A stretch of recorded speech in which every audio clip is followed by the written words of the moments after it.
Hi, everyone. Welcome back to Movement for Healing Week 4. Yay! Moving right along. Today, we're going to be talking about using movement for trauma and healing some of those trauma responses that we have and working through them using movement. So, yeah. Can we just say, how many people do you think actually have trauma? And how many people have residual effects from trauma? I mean, if we were to look at statistically speaking, there's probably a good chance that most people have had some sort of an element of trauma.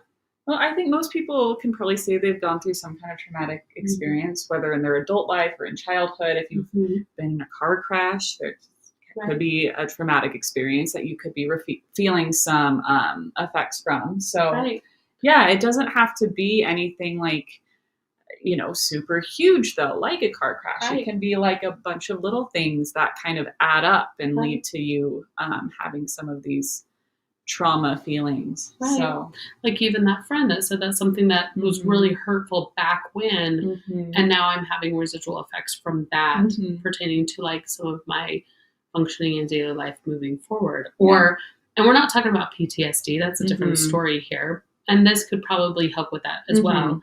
But we're talking about just trauma effects.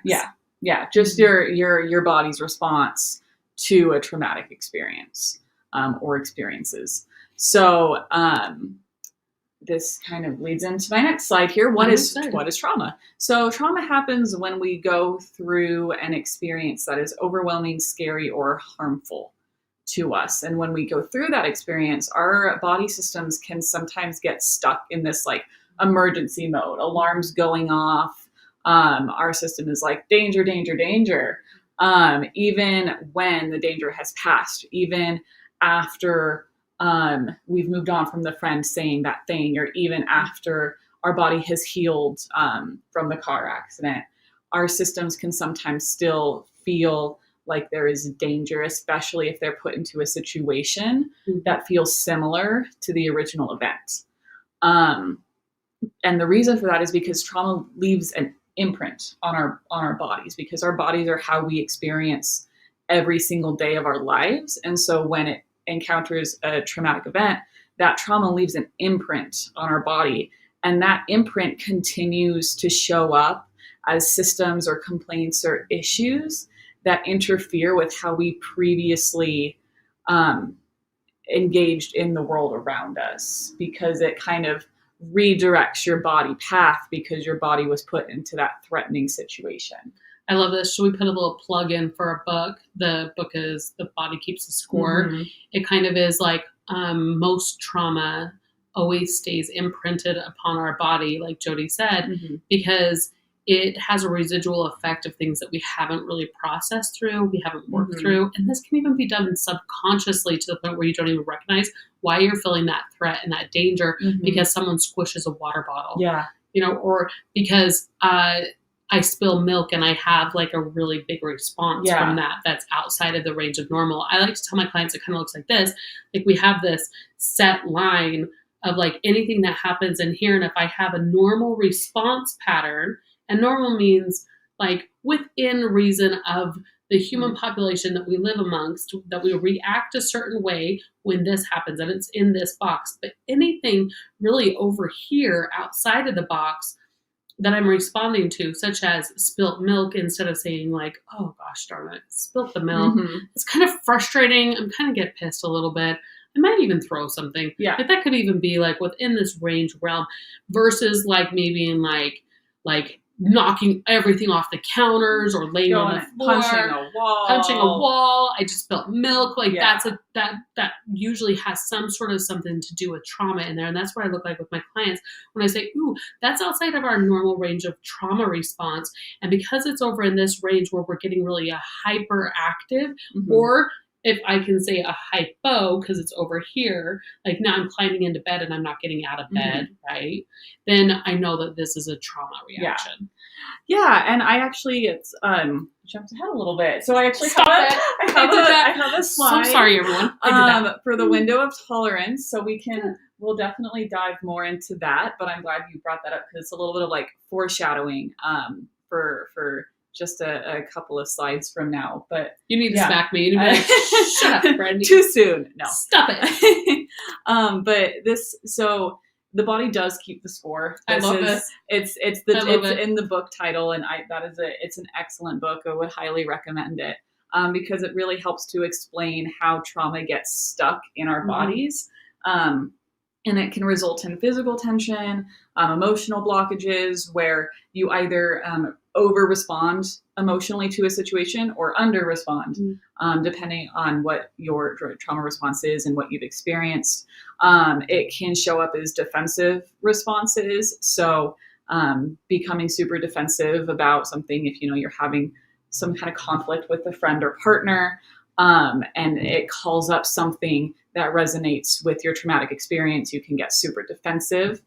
It can also result in being stuck in these chronic holding patterns, which can be either hypervigilance, if you notice that you're startling easily, you're super on high alert all of the time. That would be hypervigilance. Or you can be stuck in sort of a disassociative state. Like a hypo. Yeah. Hypo arousal, which can look like chronic procrastination, just the inability to get stuff done because you just feel frozen. And it can also result in like problems concentrating if you find that you are having more problems at work or at school now since your traumatic experience.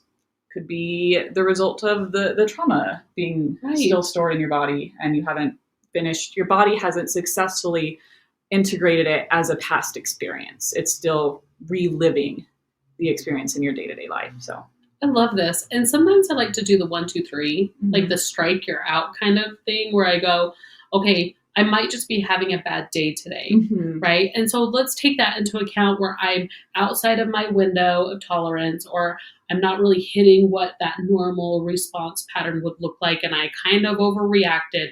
But if I can hit a 1, 2, and 3 on that, where it's like, ooh, this is the third time I've kind of responded big to you saying that or to this kind of situation, then I have like something that's impeding on my functioning because I have a trauma response here. And so can I be curious about what's the correlation between what I'm responding big or under about, maybe I'm not responding at all about, and I should be, right? And how do I make a correlation between those so I can catch that thing that might be happening in my past? Yeah. Ask why. Like when you feel these things, it's just important to ask, okay, why am I feeling this, and get curious about it? Because like Brandy said, it could just be like, oh man, I'm having a bad day and I didn't get enough sleep and I'm just really annoyed at my coworker. Right. So I flip that cup across the room. Yeah. But if it's sort of like, okay, this is sort of a repeating pattern. When this thing happens, I feel this way. Maybe there's something deeper there. Maybe. Yeah. Just maybe. So it's all about just curiosity and awareness. Really. The word I love, awareness. Being aware of self, because you can't do anything over something you have no idea you're doing it wrong, or you're doing it differently, or there's something thereof. So if you can't change what you don't know, it's broken. Yeah, exactly. So this is our window of tolerance. Yay, we're here, everybody. We made it. So this is sort of a little bit of a graph on what that looks like. And the window of tolerance is sort of your range of states where the nervous system can effectively respond to the environment. That is your optimal functioning, which is, like Brandy was saying, your normal response to a situation. Particularly a situation that is frustrating, like spilled milk. It's frustrating when you spill milk. And most people would have, oh man, like, I can't believe I did that. That's so embarrassing. Oh, well, we make mistakes. We're moving on with our lives. But oftentimes, if we have experienced trauma, these big emotions are kind of stored up, and it can sort of escalate into hyperarousal, which is intense feelings of being overwhelmed, anxious, angry, or reactive, just sort of over the top emotionally. Or you can go into hypoarousal, which is sort of your freeze state, which is being numb, spaced out, and shut down, where you feel like, again, you just have the inability to do anything to get out of that state. And trauma can cause that window of tolerance to become smaller, but when we kind of work through our triggers and our coping skills, we can grow that window so that those two escalated states are a lot further away. It takes us a lot more to get to them. I love that. And sometimes I like to even just draw a window on the board when I have clients in my office. And it is a literal window. Like I'm drawing a window and I'm like, okay, all of your things and how you respond to the world around you fits into this window right here. And this is your window of tolerance. And what happens is this is the things I can tolerate. These are the things that I can maneuver around, I can work with, I can do. But when it's outside of my window of tolerance, then I'm going to freak the hell out, right? And so like I'm going to have big responses or really small responses, which is the hyper or the hypo that Jody's talking about. Sometimes I get a client that comes to my office and I'm like, okay, so you're one of those people that has a window this big. It's more of a peephole, like in a door. Your peephole is too small. We got to widen that, baby. Can we turn that? What are these? You know, when you like have someone ring the doorbell, you like look through the door. Like that's your window of tolerance. That's actually really funny. Okay, you're welcome. We're really funny today.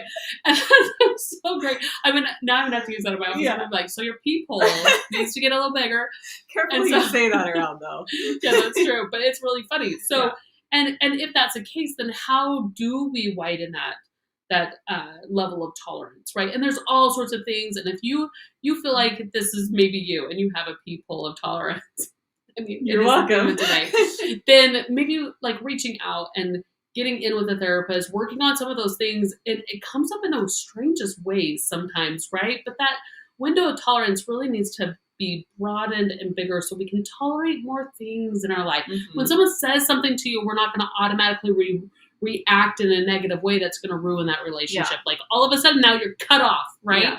And instead it's like, ooh, I need to broaden that just a little bit and say, ooh, can I add empathy and understanding? Can I add gratitude into this? Can I add in, like, I know this person and I know that they have a really good heart and that they want to do things that are helpful and not hurtful. They just made a really bad mistake. Can we add in, like, I am human and I make mistakes, and maybe some self-compassion for self on certain things. Like those things are really well. And this is, I think, what leads us probably to that next movement of like what to do with this. Right. Yeah. It's like, you know, working through your trauma, telling yourself that, you know, your friend reacting this way isn't the same as your dad reacting in this way, right? Because that's in the past. What we want to do is sort of successfully integrate that traumatic experience into the past so that when you encounter, you know, your friend talking back to you or getting angry with you, it doesn't send you back in to when your dad was angry at you when you were a child, right? So what we can do is a lot of times we can incorporate movement to kind of heal our bodies from the residual effects of the trauma, because movement allows for safe release and reconnection to the body. Your mind isn't the only part of you who experiences trauma, because your mind exists within your body. And I think that a lot of times we forget that. We're like, okay, well, my mind knows that I am not back in that traumatic experience, but your body doesn't always get the message. And that's why maybe if you were in a car accident and, you know, you're like, okay, that was ages ago, but you're driving down the road and something like someone doesn't stop quick enough at a stoplight and you like have a reaction, you jump and your heart starts racing. It's because your body is like, oh no, this is happening again. Even though your mind is like, that was ages ago. So using movement can kind of release some of that stored energy. It can counteract the immobilization response that can be created from the traumatic experience. And it can sort of help you regain trust in your body sensations because, you know, it's a lot of different types of trauma, but with some experiences, especially with folks who experience chronic trauma, you learn to disregard and disconnect from your body and your needs. And so using movement in a safe place can help you to regain that trust, sort of that gut instinct, right? Like the trust in what your body needs in those moments. I really love this so much because so many times when, especially us therapists, are talking about trauma recovery, we very rarely ever add in the words, let's talk about movement, right? And I think that that's why this is so cool, is because if you're those people that have worked through some trauma and you have found that maybe it's not working as well, or those type of tips and tricks and that trauma resources aren't really helping you, this is another way of like trying something different that opens up your body to allowing it through movement being able to heal itself, which I think is so fascinating. I just wish there was so much more research on this, but we are getting there. It's coming. And they're finding so many components through being able to do talk therapy as well as movement therapy. Yeah, movement, because we that's sort of our body, it's what our body does naturally since we're kids. It's like, this is what we do, we move. But also talking helps us to really to integrate the experience and to discuss the experience and to really internalize it. So it does require kind of a combination of both of those things. So we're going to look at movement for hyperarousal and also movement for hypoarousal, since they're kind of two different experiences that we might have. So with hyperarousal, again, that's sort of the overwhelm, anxious, tension. You just want to react super strongly, punch a wall, throw something across the room, right? Totally, that's exactly what happens. So some movements that we can use for hyperarousal, and these are kind of similar if you think back to our episode on anxiety. These are some of those same grounding movements, because what we want to do is sort of tell ourselves that we are safe, right? That we don't need to react this way. We are safe in this present moment. And so one thing that we can do is sort of, and this oftentimes will be done standing. You can do it sitting if you don't have the ability to stand, but sort of just stomp your feet onto the floor one at a time, and imagine just sending that energy down from your body and into the earth, and just really focus on the sensation of your feet connecting to the ground. And envision all of that pent-up energy just being released out of your body and shooting into the ground. Yes. As you stomp your feet. I love that. It's a part of grounding exercises, like she said, and I think that those are so important. It's just noticing it. First of all, it's gonna showcase your feet. That your feet are hooked to your body. You're gonna feel that movement. And then now we're adding in a sense of energy by allowing some of our anxieties or some of our feelings to kind of go through that and be eliminated. I like that. And another thing we can do is with hyperarousal, if you are feeling that sense of hypervigilance and constantly on high alert for danger, something we can do is called scanning towards safety. As humans, we kind of instinctively use our eyes, like when we enter a room, to make sure that we're safe. It's just sort of been hardwired into us from our good old caveman days. So I wonder if they had peepholes too. Yeah, of tolerance. I bet they did. I bet they weren't aware of them, unless maybe they drew caveman drawings. That if there's just a small little circle, it's a peephole. Yeah. Window of tolerance was small back then. Yeah, there was a lot of scary animals. That's true. Dinosaurs. Yeah. So by engaging that sensation consciously, we can create an embodied sense of safety. We can become aware that we are doing it, which can help us be aware that we are in fact safe. So you can do this by just sitting, relaxing your body, and then just start scanning the room with just your eyes, and be aware of your senses. Be aware of what's around you. Really focus on what's in the room. And you do that for, 30 seconds, a minute, and then rest your eyes on something in front of you in the room, and notice what you sense and feel in your body. And I would recommend writing it down, writing down what you sense and feel, and then look up and start scanning again, and alternate between the scanning and the charting your body sensations, because that will bring awareness to what you're feeling and also let you know that you are safe in this moment. There is no danger coming for you. You are safe in this room, in your surroundings.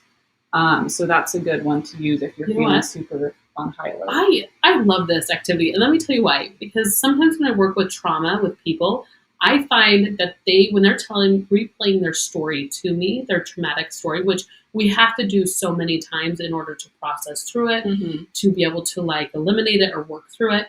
And so when they're telling me their traumatic story, I find that most of them will stare at something very comfortable in the room, and they'll hold an eye lock on that thing. And this is part of that brain spotting. That's kind of like EMDR that they talk about. I don't know a lot about it. Hope to learn more about it in the future. But a lot of times they find that comforting place can be a way of processing through it. So I love that idea of like scanning the room for safety, finding that thing and locking on it. Can I tell you, Jody, where I actually did it just now. Let me tell you where my eyes ended up. Is it the fuzzy pillow? I mean, it did stop there for a moment, but then it carried on. And guess where it landed? The candy jar sitting on my table across the room. The chocolate. Chocolate. And then you were like, find joy or I can't remember what you said, but it was something like, and I'm like, oh yeah, that's, understand your emotions. Yeah. Yes. Understand your emotions when you were looking at that thing. And I was like, I want to walk over there and eat one of those. That's what I thought. Yeah. I love that you had that experience. Yeah, just like doing it here. And it added safety cool. in that moment, right? Which is weird because it's one of the Maslow's hierarchy of needs that if we don't get that physiological needs be met first, that's the caveman response. Like we have to be able to get food, shelter, water, etc. The second one is safety and trust, right? And so being able to scan your environment and say, at least right now, I recognize that I'm safe. Yeah, and even if it's helpful to repeat that to yourself while you do this eye scan, I'm safe. There's no danger here. In this moment, I'm safe. Like repeat that to yourself as you do this scan, so that it sends a signal to your body to kind of like relax. I don't need to be on high alert right now. And what part of me right now is feeling unsafe? Can we narrow it down? Is it a gut feeling in my stomach? Is it the neck? Like, am I feeling like stuff in my neck or my shoulders? Like, and then if so, can we walk through one of those exercises? Maybe rewind to one of our exercises that we've done through week 1, 2, and 3 to kind of like eliminate some of those anxiety feelings that we're feeling. I like that. And just one final thing on this, whenever you do an exercise like this, grounding or anything, make sure that you close with some deep breathing, maybe some like butterfly taps right here, just to integrate that experience and to, again, just let your body know that it's okay to relax, and to thank it for engaging in this exercise, so that it has that sense of closure to the experience. So the next movement exercises that we're going to look at is for hypoarousal, which again is the numbness and the frozenness and the feeling of being stuck, or the feeling of even like disassociating, like you're not in your body in that moment. And some helpful techniques to use for this is to if you want to really snap yourself out of it, use a directive instruction. Like as soon as you notice that you are going towards outside of the window of tolerance into that frozen state, have an internal voice that says, move now, like move now. And train this response so that that word interrupts your freeze response and allows you to regain agency over your body. And it can be just, walking from one room of the house to the other. If you feel capable, do some stretching. Go for a walk or a run if that is within your abilities. But just something that, and it has to be like you have to internalize it. So it'll take some practice, but an automatic response so that when you are feeling frozen or numb, you're triggering yourself out of that. You're saying, move now. And that will help you so you don't continue to go into that numb state.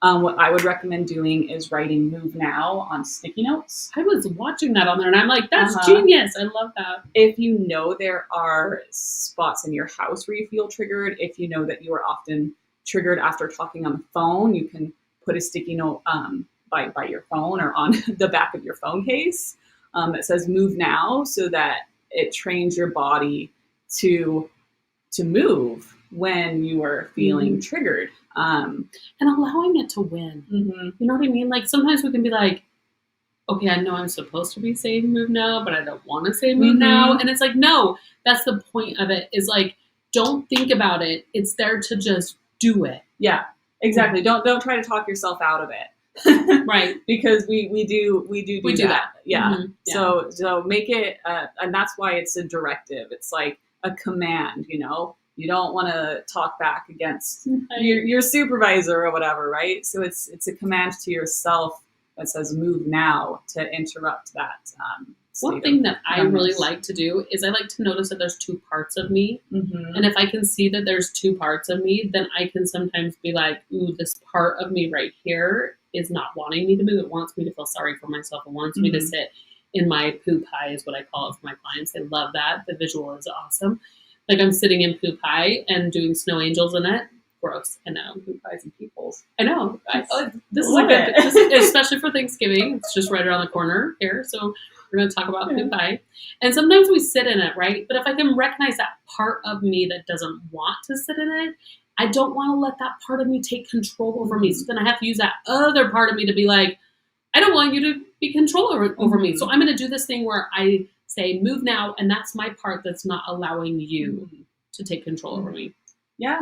And the more you do it, the easier it gets, the less hard it will feel to interrupt that state. Because if that is your natural state, if your natural state when you're feeling triggered is to disassociate and freeze, it's going to feel really hard to create those new pathways in your brain. Right. But the more you do it and the more you allow it to win, the more instinctive it will become. Right. I like that. And another one, and this is a fun one that I really enjoy as a dancer, expressive movements. So you can do this lying, sitting, standing, wherever you are. If you're in bed and this is the only thing that you can bring yourself to do, totally fine. But you can lift your arm and just imagine painting a picture in the space around you.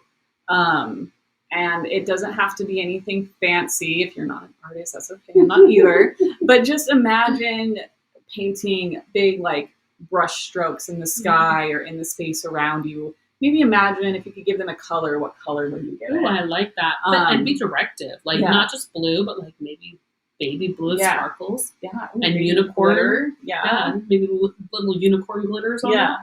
Yeah. Be creative. Make it fun. Just play with it. Give yourself permission to play. But what I would recommend doing is start with your right arm, move to your left arm, and then you can do your legs as well. This is especially fun if you are lying down in bed. Just like lift up your leg and start moving it around. Lean into all of your senses. What do you see as you're painting? What do you smell? What do you taste? What can you feel in your body while you're doing this? And again, give yourself permission to play. It doesn't have to be serious. Laughter is the best medicine. I agree. Like if someone was walking in on me doing this right now, what would they say? I was painting. Yeah, that's a fun thing to fun little play Pictionary with yourself, right? Like that's so good. Yeah. The legs turn. Now it's the arms turn. Oh, that's so good. Make it fun. Do all four of your limbs at once. Yes, right? I love that. That's good. Whatever you can do, but this again, it can create some lightness in your body, and also it activates your movement and activates your limbs so that you aren't going into that freeze response. I also like leading music. Like turn on some Metallica or something and try to lead that. That's a fun idea. That's going to move some stuff around. You know what I mean? I love that because that can definitely also be like sort of an inner child healing experience. Like turn on some music that you loved when you were a kid and do that conducting with that music. I think that could be really fun. I love that. But I do like that too. But I like the painting thing with the colors. Yeah. And make it your own. This is a structure. This is sort of a, they're guidelines, but they're not rules. So you can take this and you can make it whatever you need it to be. I'm just going to add in one more really quirky thing. Maybe do some synchronized swimming right in your bed right there. You know, like Let's add some synchronized swimming. Mm-hmm. And, if you were about to go up for the pivotal moment of the like spring of water that comes out of your mouth, Mm-hmm. how would you like do that? you're a fountain, you're a Renaissance fountain. A Renaissance fountain. Yeah. Like You can even make a noise. yeah, you could. Yeah. You could add in. And could we add in noise to movement? Maybe. Absolutely. I think, and that engages another sense, right? That you might feel in your body. So again, it's just for you to play around with, for you to make it your own, and just see what works for you. I mean, at the end of the day, if you're moving, then you're doing great. Can you send us some videotapes? Like when you do this, Yeah, like give us a good laugh, that. would ya? Like That let's would be see. so fun. Yeah. Yeah, I would love that. Yeah, send it in. And then, of course, we always end with a little try it yourself. Something that you can do is start to track your nervous system. What makes you feel connected to other people? What makes you feel active? What makes you feel calm? And journal about it, or just notice how those things feel. If you could answer those questions for yourself, what would those be? And how can we work with those? And then another exercise is notice your triggers. And again, this can be journaled, but at the end of the day, maybe spend some time. Okay, what external triggers triggered me today? Was it a person? Was it a dog ran at me and I felt triggered? Was it my car didn't start? I lost my keys. Yeah. Yeah. And then what inner experiences triggered me today? Did I respond poorly in a situation? Ooh, I like that. Did I not respond enough in a situation? Just inner experiences, stuff in your inner world that made you feel triggered. Yeah, what were some of my thought patterns that came in? Did I let intrusive thoughts win? Yeah. Yeah. And then what sort of external triggers can help ground me? Is it a safe person in your life? Is it your pet? Is it some music? Is it a comfort movie? Like, what are those external things that can help ground you after feeling triggered? And then, again, some internal trigger helpers. Is it affirmations? I am resilient. I am capable. I am safe. Is it journaling? Is anything sort of within yourself that you can call on to help soothe yourself after that triggering experience? I really love this. Yeah. So again, that's stuff for you to take with you throughout your week. Give it a try, incorporate some of those movement strategies, and we'll be good to go. I love this. This is great. And stay tuned for our next one, which is week 5. Week 5. We've been talking about some heavy topics the last few weeks. Our next week is going to be movement for joy. Really? Yeah. So movement to maintain our sense of joy, our sense of play, because we don't play enough as adults. So Ooh, I'm curious. Yeah. So stay tuned. That'll be a fun one. That is going to be a fun one because, of course, we have to remember that happiness isn't real. It only comes pivotal points of every so often on that trip to Disneyland. I find out it's my birthday. Someone gave me a gift. Right. Those type of things bring out happiness. But joy, we can feel joy and sadness at the same time. Yeah. And we can feel joy. And joy encompasses also content. Yeah. Contentment. Right? Yeah. Yeah. So stay tuned for that.